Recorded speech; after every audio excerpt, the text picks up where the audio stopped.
Educación 21 en Twitter. Síguenos e interactúa con nosotros en @educación21.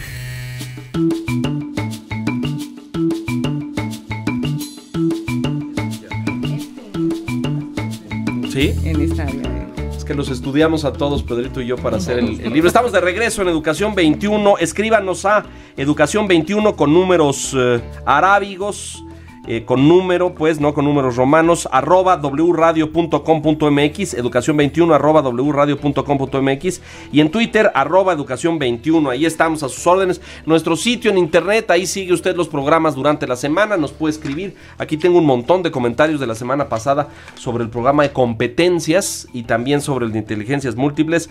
www.wradio.com.mx. Ahí estamos, a ver, porque esto se va bien rápido, entonces tenemos que decir las cosas.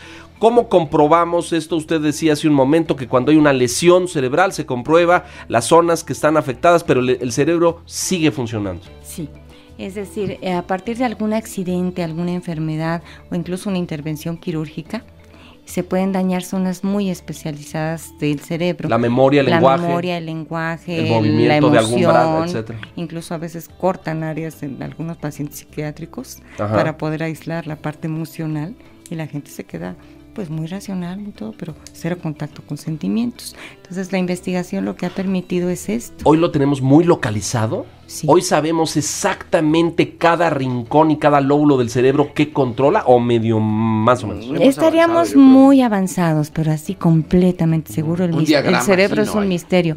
Por ejemplo, simplemente las neuronas de cualquiera de nosotros, si las desdoblan, llegan a la luna y de regreso. De cada individuo. De cada individuo. Esta padecimiento a la que usted se refería, maestro. Así es. ¿Qué se llama? Alextimia. Alextimia, si descomponemos la palabra, quiere decir alex, o sea, sin lenguaje, timia, sentimientos. Eso fue un artículo que publica Daniel Goleman en su libro de Inteligencia Emocional, y donde habla de que después de una intervención al doctor Gary, así lo menciona en su libro, pues le hicieron un conjunto de pruebas, y todo parecía bien. La persona se resolvía problemas, se comunicaba con otros, hablaba de lo que pensaba, pero su esposa fue quien se empezó a dar cuenta de que no hablaba de lo que sentía. Uh-huh. Ya no hablaba de aquello que le avergonzaba, de aquello que le causaba celos, de aquello que le gustaba, de aquello que le enojaba. ¿Y es una lesión neurológica? Así es, fueron alextimia, fueron circuitos neurológicos que fueron dañados y que se dieron cuenta posteriormente con la conducta, muy concurrente con lo que la doctora dice, ¿no? ¿Las inteligencias se combinan? Sí. ¿Se puede hacer una ensalada de esto y tener capacidades? O sea, uno no es puro en una. Es una ensalada. Es una ensalada. Existe, todos tenemos todas las inteligencias, como decía la doctora, pero en distinto grado de desarrollo. Ajá. Sí, y además, otra cosa que no se puede ver es como las inteligencias separadas o interactuando por su lado cada una, todas están entrelazadas y se ejercen fuerzas entre una y otra, para bien y para mal. ¿Por voluntad una persona puede desarrollar más una que otra? Sí. Sí. Tendrían que ver dos cosas, una carga genética, ¿no? Y la otra la voluntad. Si yo estoy empeñada, por ejemplo, con los niños, cuando les regalas un juguete, están empeñados en dominarlo y lo dominan. Pero ahí están los músicos que dominan un instrumento y dominan una práctica musical a base de práctica y de ejercicio, es decir, es una decisión personal, ¿no? Volitiva, voluntaria, profesional. O los deportistas se convierten en atletas de alto rendimiento porque se paran y dale y entrenan una y otra vez, ¿no es cierto? Claro, el entorno es fundamental. Están las dos cosas, es la parte educativa, sin entorno. A ver, ahí estabas tú diciendo algo de la escuela, Ricardo. Sí, que lo interesante es, de alguna manera, a mí me parece importante que conectemos esto a la escuela. O sea, lo importante es que sí hay diferentes tipos de inteligencia, sí es posible desarrollarla, nacemos con ellas, pero también se puede potenciar. Y ahí es donde entra la función de la escuela o del desarrollo educativo de un ser humano, ¿no? Que no solamente es en la escuela, sino también fuera de ella.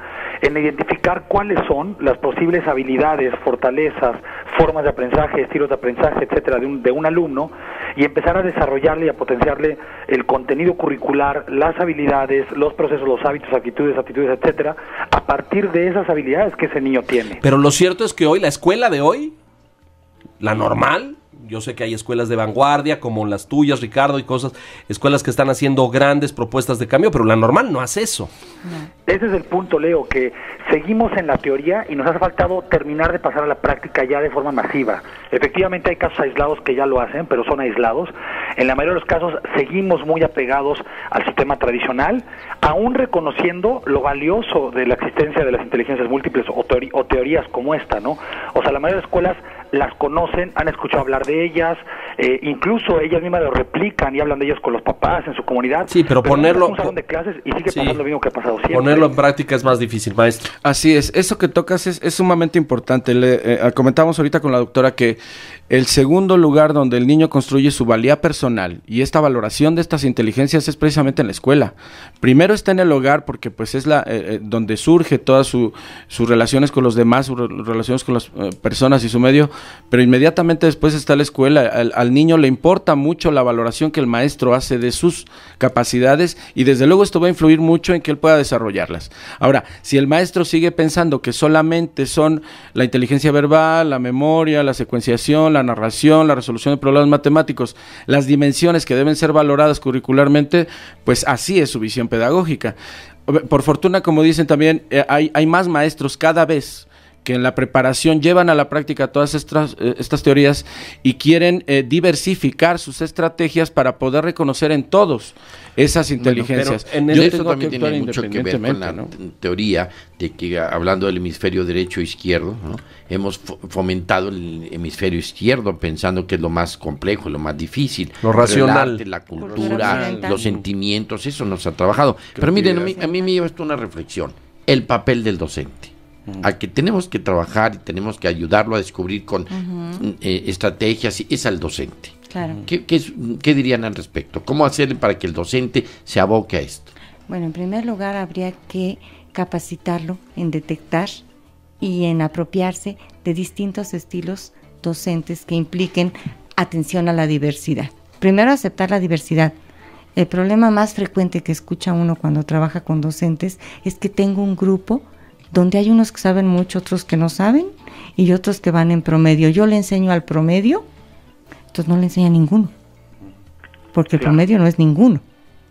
Se enseña a sí mismo en su imaginario. Entonces, cuando vienen las calificaciones, viene la terrible sorpresa. O sea, por enseñarle al promedio no le enseño a ninguno. Entonces, ¿qué puedes hacer? Es que al docente se le capacite para que tendrías que capacitarlo para que en su estrategia docente incorpore no solo su propio estilo de aprendizaje, sino que además incorpore aquellos que favorezcan a través de ejercicios, de tareas, de interacción con otros niños, la posibilidad de que ellos exploren y exploten sus inteligencias.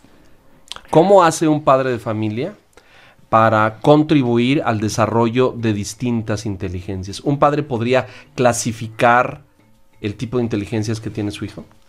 Puede detectarlas. Y no es conveniente clasificar, porque tomando en cuenta que todos tenemos de todas y que vamos en desarrollo, podemos desarrollarlas todas, ¿sí?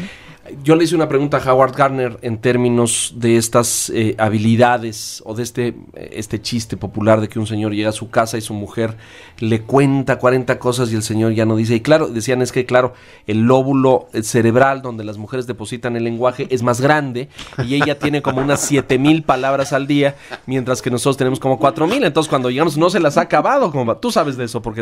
Pero a ver, dígame una cosa. ¿Hay inteligencias con un perfil femenino y inteligencias con un perfil masculino?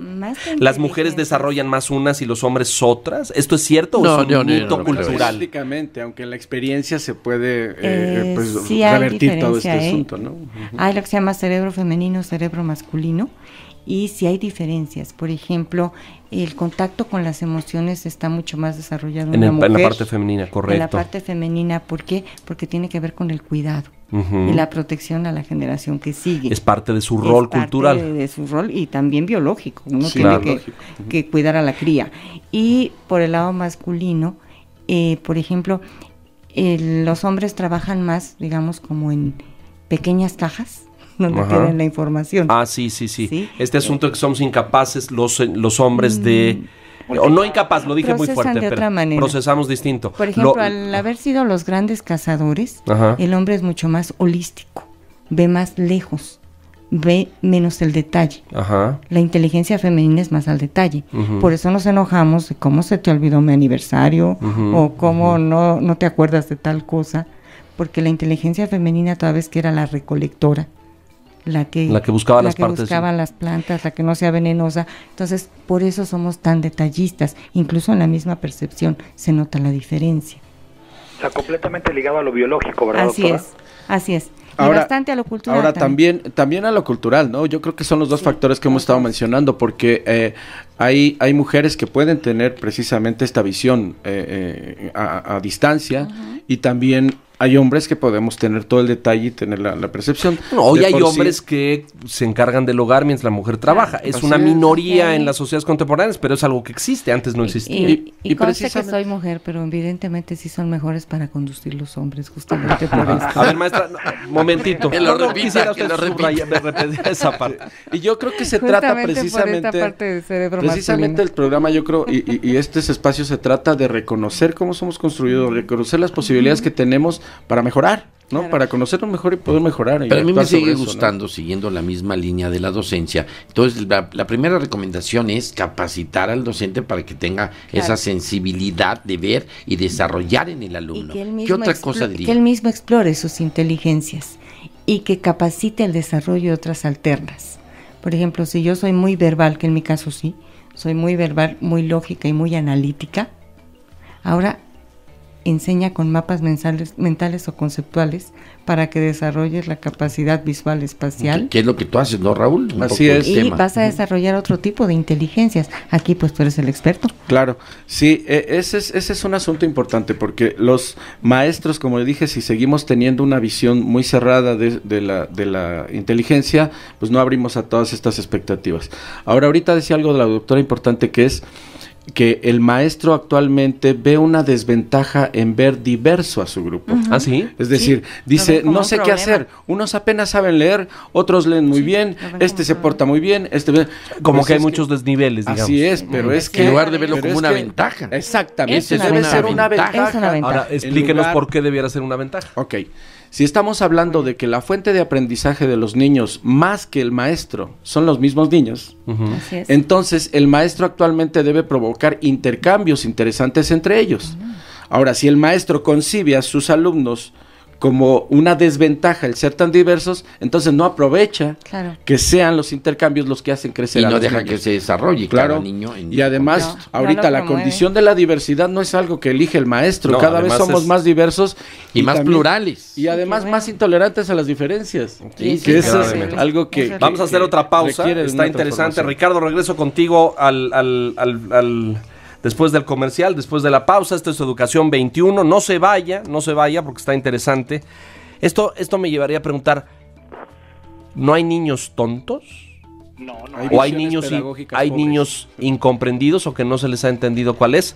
No me conteste. Vamos al comercial, regresamos enseguida. Esto es Educación 21. Volvemos.